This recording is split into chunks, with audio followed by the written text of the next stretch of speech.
Hello, everybody. Something that I've kind of been interested in for a little while is this topic of the cryptids of Ohio. That might sound like something strange for me to be interested in, but something I started off as just kind of a little project for my boys, some research we could do, and I happened to stumble across a particular cryptid. I find it be possibly the most fascinating cryptid I've ever come across in all my years of studying the topic, and that being the Crosswick Monster. It's a creature that was in a place called Crosswick, Ohio, which is just a little bit north of Waynesville, I believe, Ohio. And I'm going to do something a little bit different today for the podcast. I'm going to tell this story of the Crosswick Monster because I find it to be compelling. I find it to be very interesting, and I think that you will too. And it'll give you something to think about and challenge maybe some of the beliefs that you have, maybe some of the ideas that you have about the world that we live in. I think it's always nice to throw an edge of mystery into the way that we think, into the things that we consider. And the Crosswick Monster is one that has done this for me and something I look forward to looking further into in the future. So without further ado, I introduce to you the Crosswick Monster.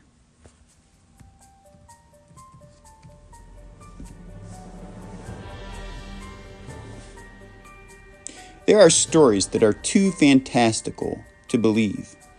These stories involve creatures or entities entangled in scenarios that cannot be verified or proven. Those sorts of stories make it hard to accept the lesser fantastical ones. The stories that have one or two elements that sound outlandish, but overall make an awful lot of sense. In fact, one might say that such stories are believable. But you would never tell your friends or family that you believe such tales. One such tale goes back to the dawn of creation, a story that you are probably familiar with, involving a man, a woman, and a talking serpent. So many people believe in the story of the Garden of Eden, the tree of the knowledge of good and evil, and the fall of humanity from grace. But a talking serpent? And if that isn't unbelievable enough, a lot of people believe that the Bible teaches that snakes used to have legs. What is believable is the sinister nature of the serpent. You can't trust them, and we all know the song of the woman and the snake. She rescues him, trusts him, and ultimately saves his life, only to be bitten and killed by the snake. An ending strangely reminiscent to the biblical curse that says that the woman's offspring would be enemies with the offspring of the snake. May 29th, 1882, just 1 mile north of the town of Waynesville, Ohio, was a little village known as Crosswicks. It was a sleepy little village that had a fairly large black population back in that day. Being in the north and in Ohio, some suspected it might have accumulated such a population due to the Underground Railroad, or maybe it was just a nice little safe haven that wouldn't garner a lot of attention. It is such a small community that the United States Census Bureau doesn't have any data regarding its population in the 19th century. Crosswicks is a great place to live for people that want to get away from it all.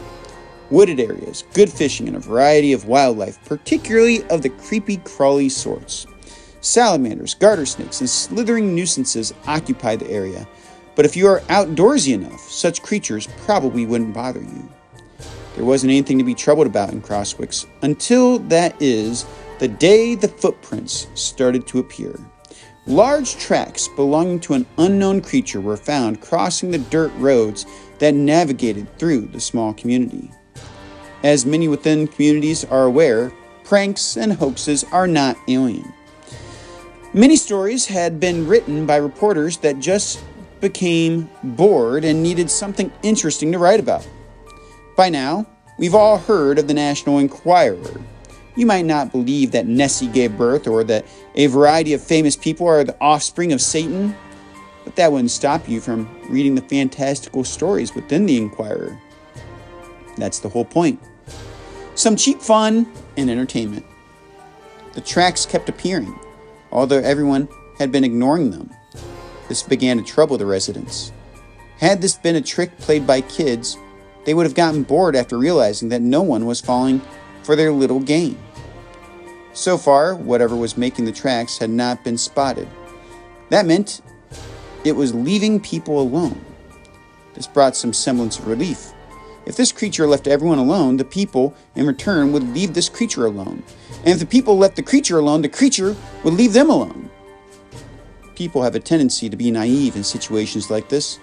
Instead of acknowledging clear signs that danger was lurking in their midst, they chose to go about their days as though everything was just fine. It is assuming that animals play by rules. They are predictable. You can make generalizations about how they will behave and when.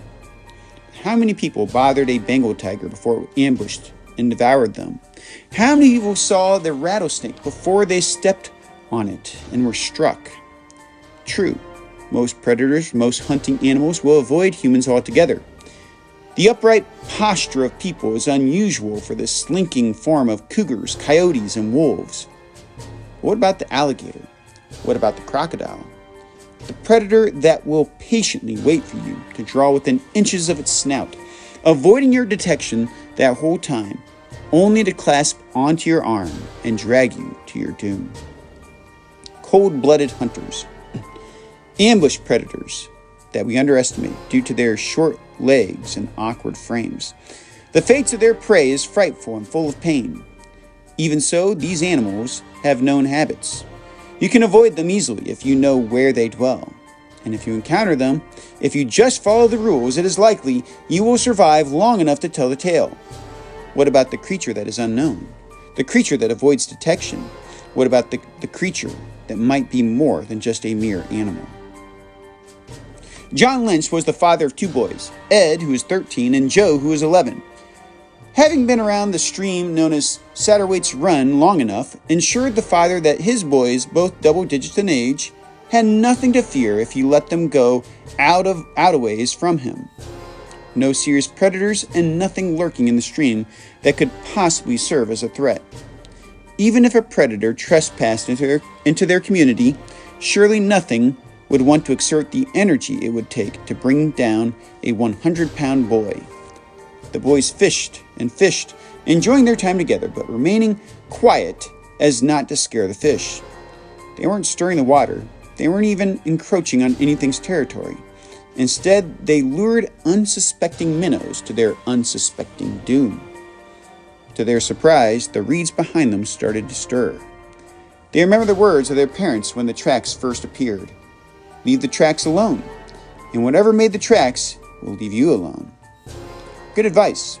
Besides, it was probably just some of their friends trying to scare them. It was better to ignore them and let them feel like fools when their plans didn't work. But the reeds continued to stir, violently, like something was angry, and then the hissing and the growling began. This was unusual. The boys didn't recognize the sounds, but they had their guesses. Maybe it was a toad. It could be kind of loud and creepy. That wasn't it. It had to have been a snake, but if it was a snake, it was a big one. You have to understand, these boys grew up in these parts, and snakes didn't scare them. They knew their boundaries, and they just had to see what this mystery creature was. The growls became more menacing. It was the reptilian version of a dog trying to ward off someone who was traversing too far into its personal space and territory. They ignored the warnings and drew near. The growls became more intense until they started to shrink back. The growling stopped for the briefest of moments. The boys brushed away the reeds and peered through the grass. They could see something speckled in white and black spots and scaly skin. Their eyes barely had time to focus before the beast leapt forth at the two boys. They couldn't judge exactly how large it was, but it was large enough that it had decided to focus on the larger of the two intruders, 13-year-old Ed. Joe scrambled away, but was horrified to see the beast pursuing his brother. He would have preferred the beast chase him as any good brother would.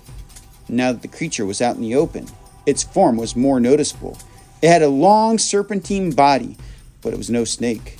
It had long, powerful rear limbs and 2 smaller forelimbs. The head was like a cross between a monitor lizard and a snake. Its exact size was undeterminable, as it was an unnaturally fluid animal. It seemed to shrink and expand with each step and each lunge. Witnesses would later disagree on its size. Some would say it was 12 feet long. Others would say it was up to 30, maybe 40 feet long. Joe was nearly paralyzed in fear, not knowing what to do as the monster snapped at Ed's face and lunged at him with his 2 tiny forearms. Finally, the beast seized Ed in its mouth and secured him with its forelimbs. Some say that it was at this moment that something truly unexplainable happened. Although the monster's arms were not proportionate to its frame, they were still sizable. Still, to carry Ed off seemed impossible. It was more likely that the creature would swallow him up and then depart from the crime scene. Instead, another set of arms grew out of its torso, appearing from what seemed like thin air. One moment, the beast was a quadruped. Now it had a total of 6 limbs and could easily run off with Ed as his victim. The battle was far from over. As the monster ran off into the woods, the boys' screams had drawn the attention of some working men. These men had been harvesting some stone in a nearby quarry.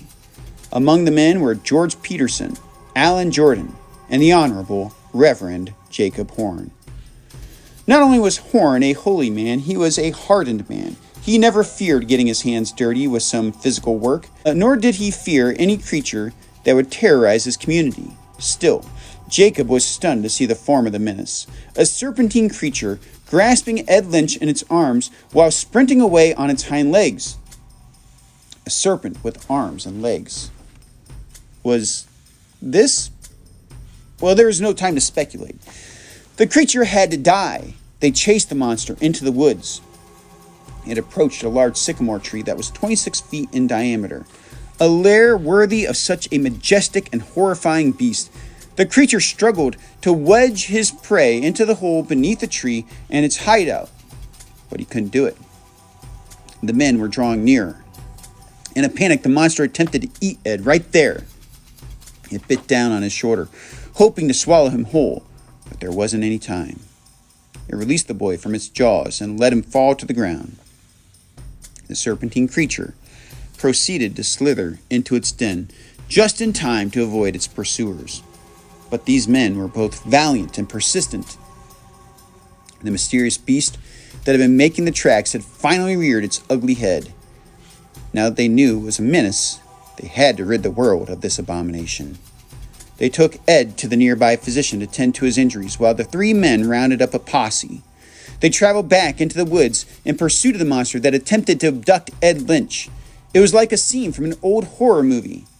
Men with hounds, pitchforks, clubs, and axes raced out to the old hollow sycamore. They surrounded it and started chopping it down, hoping to confront the dragon harbored within. Unfortunately for them, they got their wish. After making progress and chopping down the old tree, the monster burst out into broad daylight. This time, all of the men agreed that it stood straight up at about 12 to 14 feet tall. Its long tail lagged behind, giving it tremendous length. It gave out a shrieking roar and ran through the crowd and away from the men. Several of the men called out and charged after the beast. The others joined in the chase. The creature had remarkable endurance as it ran through the fields, leapt fences, and dragged the chase on for an entire mile while outrunning the men and their dogs. Finally, it came to a mound of stones where it slithered into a hole. Once again, it defied physics as its massive size should not have been able to squeeze in it, but the men saw it as it crawled into the hole and vanished from sight. They thought they had finally cornered it, and they waited and waited and waited. They finally realized that the creature must have had an alternative escape route within its hole and had evaded them. What became known as the Crosswick Monster was never seen again. Now, experts have speculated long after the fact of what the Crosswick Monster could have been. The people that witnessed the beast had said that it was a salamander, but based on its description, the name was merely a placeholder until they could determine the creature's identity. Today, many who have analyzed the story have concluded that it was a monitor lizard. Although monitor lizards do not live in Ohio, it is fairly common for people to acquire them as pets and then abandon them. But certain of the details just don't add up. Did the creature have an extra set of limbs? Was it really 12 to 14 feet tall standing up? Some have interpreted this to mean that the creature was 12 feet long. This is extremely large for the dimensions of a monitor lizard, but who knows? Still, the original report stated that the creature was possibly from 30 to 40 feet long. Its head was supposedly 16 inches wide. Was this the product of a journalist's sensationalism? Or did this thing possess colossal proportions? Ed, by the way, was all right. He convulsed through the night and had significant bruising and scratches on his body, but he survived. So after considering all the details of this story, only one fact truly stands out. Despite all the attempts to rationalize the story, nobody has ever claimed that it did not happen. The people named in the story were real people. Ed and Joe Lynch had been attacked by a mysterious creature, and over 60 men saw the beast as it exploded out of the sycamore tree to evade capture. Truth be told, those who have attempted to rationalize the story have actually further sensationalized the story by claiming that a 12-foot-long monitor lizard living in Ohio was able to outrun a band of men while carrying a 13-year-old boy who likely weighed around 100 pounds. Considering just these facts alone, we must consider that maybe the original details of the story were true. A massive serpentine creature that walked on two hind legs attempted to abduct a child and drag him into its subterranean lair. The only problem with this story is, what was this creature?